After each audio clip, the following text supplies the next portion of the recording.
We're here at the 2024 Catalyst Annual Conference, Activating Power, Moving from Theory to Action. We just had a full day of learning and activities, all focused on how we can activate our own power. But the learning doesn't stop here. We're going to go and ask people how they're activating their power to move from theory to action outside of just today. I think I'm going to be more intentional in working with communities that have long been ignored. Not having the scarcity mentality, knowing that when we're sharing resources and sharing links to connections to make things happen, it's just going to benefit everyone as a whole. I would just say relationships. I think so much of the work moves faster when you have the people in place who deeply understand the community, but also what it takes to go long term, not just short term. And I think this conference is just one example of how you can strengthen those relationships and meet the people, you know, both funding the work but also doing it on the ground. And so this is my first time, so it's been fun learning and connecting. I'm going to activate my power by engaging with the communities around me, the communities that I want to work with, and the key players in those communities, and see how we can work together, find our common ground, and move forward to make a difference. By being more present and connecting more with people, so showing up, whether it's a small event, a big event, coffee conversation, so just activating the power, I guess, of like connecting. This is a great gathering, and I'm excited to activate my power by listening and learning a lot more about what's happening in communities in San Diego and across California. I want to express more gratitude. I want to express more acceptance that there's room for all of us to shine, and we manifested it so beautifully today. So those are intentions that I'm taking with me and how I approach my work going forward. Reminding myself that peace is my power. I was born with this power, and it's up to me to step into it, and I owe it to my ancestors. I owe it to my colleagues, I owe it to the community. Helping my community to move away from fear and move into what they love and just lean into what they love and continue to do that work. Both leaning into my humility and tapping into my team. That's how I plan to activate my power. I'm going to activate my power by following up on the great connections that I've made here. I always expect to make really great connections, so thank you, Catalyst. I'm going to lead with my heart with all my grantee relationships. I realize that I do have a voice, and I want to use it, and I want to speak up more, and I want to ask questions to understand what people are thinking and to build those relationships. Being accountable, holding others to accountability, holding myself to my values, and making sure there's just follow through with the work that people I'm working with are doing, and just making sure that follows through. How we can provide community-centric capacity building opportunities for our grantee organizations, but we really want to be able to resource them so that they can have the ability to really get built up in the way that they need to, so that we don't impose on them. Putting power back in the hands of our youth. They're the keepers and the holders of our future. That's why we exist as humans and on an organizational level, and I would like to spend every waking hour I can to doing that work.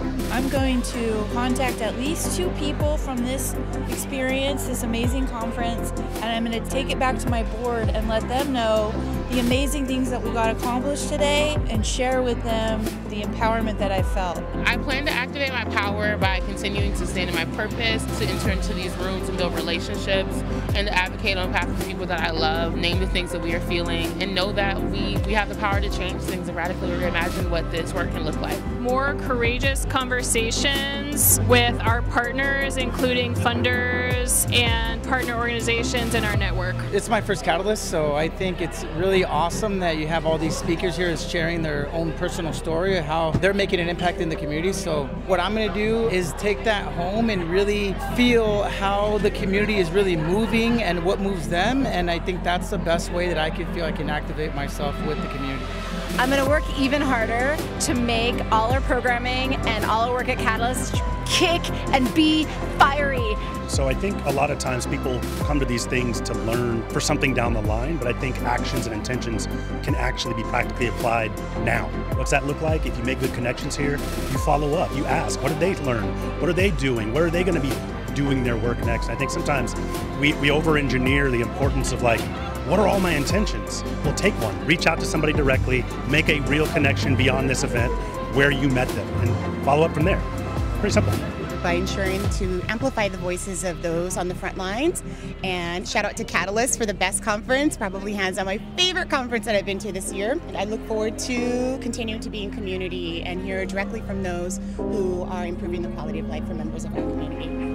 I'm really interested in talking to folks here in San Diego about how we can distribute more funds into community. When we think of annual endowment distribution rates, like how can we start increasing those now and into the future? Let's have more of these type of conversations. I didn't know I needed this conference. I leave here energized and inspired. Leaving today, I'm really empowered to take our annual report to the next level, turn it into an impact report, and share that with our potential community as a whole to show them, look at the work that we're doing. We're not just a museum holding, these histories. We're going out into the community, making that history come alive and serving our community in Imperial Valley at the same time. Catalyst has historically really laid the groundwork for what's the future and not what's the present.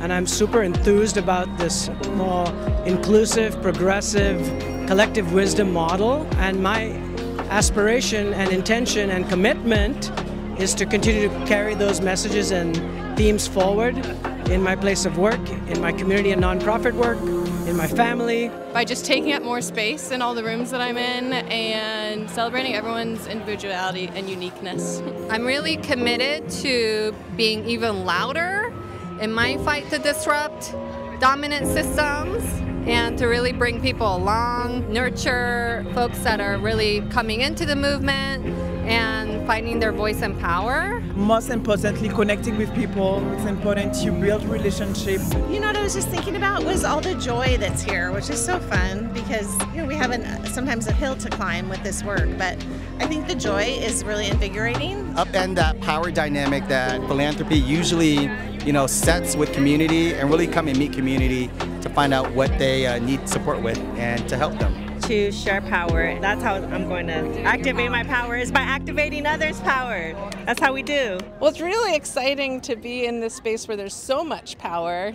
We have individuals who are discovering or sharing their power and a whole room full of folks with collective power. By connecting myself with others and connecting people who haven't met before, we're building power together in the community, and it's just not something you can do unless you come into space and get to know one another. By just trusting myself and allowing myself to lean into my discomfort and bloom and just trust my path and prioritize my self-care, and so I can continue to do this work for the rest of my life.